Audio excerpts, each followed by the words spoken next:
Job chapter 12.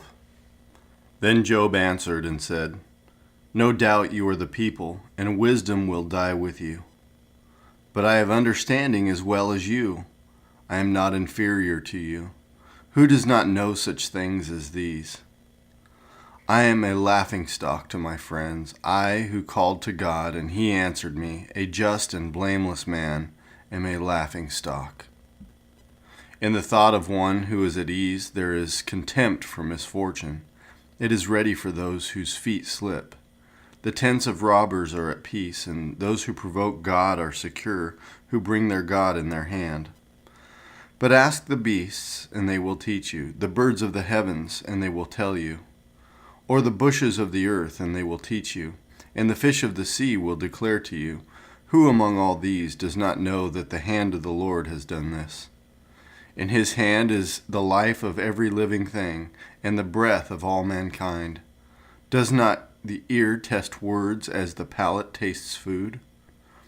Wisdom is with the aged, and understanding in length of days. With God are wisdom and might. He has counsel and understanding. If he tears down, none can rebuild. If he shuts a man in, none can open. If he withholds waters, they dry up. If he sends them out, they overwhelm the land. With him are strength and sound wisdom. The deceived and the deceiver are his. He leads counselors away stripped, and judges he makes fools.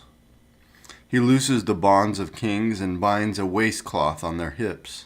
He leads priests away stripped and overthrows the mighty. He deprives of speech those who are trusted and takes away the discernment of the elders. He pours contempt on princes and looses the belt of the strong. He uncovers the deeps out of darkness and brings deep darkness to light. He makes nations great and he destroys them. He enlarges nations and leads them away. He takes away understanding from the chiefs of the people of the earth and makes them wander in trackless waste. They grope in the dark without light, and he makes them stagger like a drunken man. Job chapter 13. Behold, my eye has seen all this, my ear has heard and understood it. What you know, I also know. I am not inferior to you. But I would speak to the Almighty, and I desire to argue my case with God. As for you, you whitewash with lies. Worthless physicians are you all. Oh, that you would keep silent, and it would be your wisdom. Hear now my argument, and listen to the pleadings of my lips. Will you speak falsely for God and speak deceitfully for him? Will you show partiality toward him? Will you plead the case for God? Will it be well with you when he searches you out, or can you deceive him as one deceives a man? He will surely rebuke you if in secret you show partiality. Will not his majesty terrify you, and the dread of him fall upon you? Your maxims are proverbs of ashes, your defenses are defenses of clay. Let me have silence, and I will speak, and let come on to me what may. Why should I take my flesh in my teeth and put my life in my hand? Though he slay me, I will hope in him, yet I will argue my ways to his face. This will be my salvation, that the godless shall not come before him. Keep listening to my words, and let my declaration be in your ears. Behold, I have prepared my case. I know that I shall be in the right. Who is there who will contend with me? For then I would be silent and die. Only grant me two things, then I will not hide myself from your face. Withdraw your hand far from me, and let not dread of you terrify me. Then call, and I will answer, or let me speak, and you reply to me. How many are my iniquities and my sins? Make me know my transgression and my sin. Why do you hide your face and count me as your enemy? Will you frighten a driven leaf and pursue dry chaff? For you write bitter things against me and make me inherit the iniquities of my youth. You put my feet in the stocks and watch all my paths. You set a limit for the soles of my feet. Man wastes away like a rotten thing, like a garment that is moth-eaten. Job chapter 14. Man who is born of a woman is few of days and full of trouble. He comes out like a flower and withers. He flees like a shadow and continues not. And do you open your eyes on such a one and bring me into judgment with you? Who can bring a clean thing out of unclean? There is not one. Since his days are determined and the number of his months is with you, and you have appointed his limits that he cannot pass. Look away from him and leave him alone, that he may enjoy like a hired hand his day. For there is hope for a tree, if it be cut down, that it will sprout again, and that its shoots will not cease. Though its root grow old in the earth, and its stump die in the soil, yet at the scent of water it will bud, and put out branches like a young plant. But a man dies and is laid low. Man breathes his last, and where is he? As waters fail from a lake, and a river wastes away and dries up, so a man lies down and rises not again, till the heavens are no more. He will not awake, or be roused out of his sleep. Oh, that you would hide me in Sheol, that you would conceal me until your wrath be past, that you would appoint me a set time and remember me. If a man dies, shall he live again? All the days of my service I would wait, till my renewal should come. You would call, and I would answer you.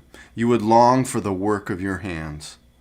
For then you would number my steps. You would not keep watch over my sin.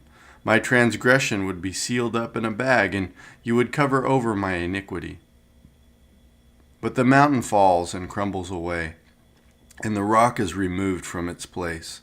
The waters wear away the stones, the torrents wash away the soil of the earth. So you destroy the hope of man. You prevail forever against him, and he passes. You change his countenance and send him away. His sons come to honor, and he does not know it. They are brought low, and he perceives it not. He feels only the pain of his own body, and he mourns only for himself. Job chapter 15. Then Eliphaz the Temanite answered and said, Should a wise man answer with windy knowledge, and fill his belly with the east wind? Should he argue in unprofitable talk, or in words with which he can do no good? But you are doing away with the fear of God, and hindering meditation before God. For your iniquity teaches your mouth, and you choose the tongue of the crafty. Your own mouth condemns you, and not I. Your own lips testify against you. Are you the first man who was born? Or were you brought forth before the hills? Have you listened in the counsel of God, and do you limit wisdom to yourself? What do you know that we do not know? What do you understand that is not clear to us? Both the gray-haired and the aged are among us, older than your father. Are the comforts of God too small for you, or the word that deals gently with you? Why does your heart carry you away, and why do your eyes flash? That you turn your spirit against God and bring such words out of your mouth. What is man, that he can be pure, or he who is born of a woman, that he can be righteous? Behold, God puts no trust in his holy ones, and the heavens are not pure in his sight. How much less one who is abominable and corrupt, a man who drinks injustice like water? I will show you, hear me, and what I have seen I will declare. What wise men have told without hiding it from their fathers, to whom alone the land was given and no stranger passed among them. The wicked man writhes in pain all his days, through all the years that are laid up for the ruthless. Dreadful sounds are in his ears. In prosperity the destroyer will come upon him. He does not believe that he will return out of darkness, and he is marked for the sword. He wanders abroad for bread, saying, Where is it? He knows that a day of darkness is ready at his hand. Distress and anguish terrify him. They prevail against him like a king ready for battle. Because he has stretched out his hand against God and defies the Almighty, running stubbornly against him with a thickly bossed shield. Because he has covered his face with his fat and gathered fat upon his waist, and has lived in desolate cities and houses that none should inhabit, which were ready to become heaps of ruins. He will not be rich, and his wealth will not endure, nor will his possessions spread over the earth. He will not depart from darkness, the flame will dry up his shoots, and by the breath of his mouth he will depart. Let him not trust in emptiness, deceiving himself, for emptiness will be his payment. It will be paid in full before his time, and his branch will not be green. He will shake off his unripe grape like the vine, and cast off his blossom like the olive tree. For the company of the godless is barren, and fire consumes the tents of bribery. They conceive trouble and give birth to evil, and their womb prepares deceit. Psalm 138 of David. I give you thanks, O Lord, with my whole heart. Before the gods I sing your praise.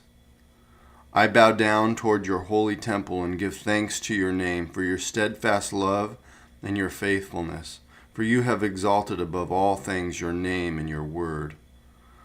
On the day I called, you answered me. My strength of soul you increased. All the kings of the earth shall give you thanks, O Lord, for they have heard the words of your mouth. And they shall sing of the ways of the Lord, for great is the glory of the Lord. For though the Lord is high, he regards the lowly, but the haughty he knows from afar. Though I walk in the midst of trouble, you preserve my life. You stretch out your hand against the wrath of my enemies, and your right hand delivers me. The Lord will fulfill his purpose for me. Your steadfast love, O Lord, endures forever.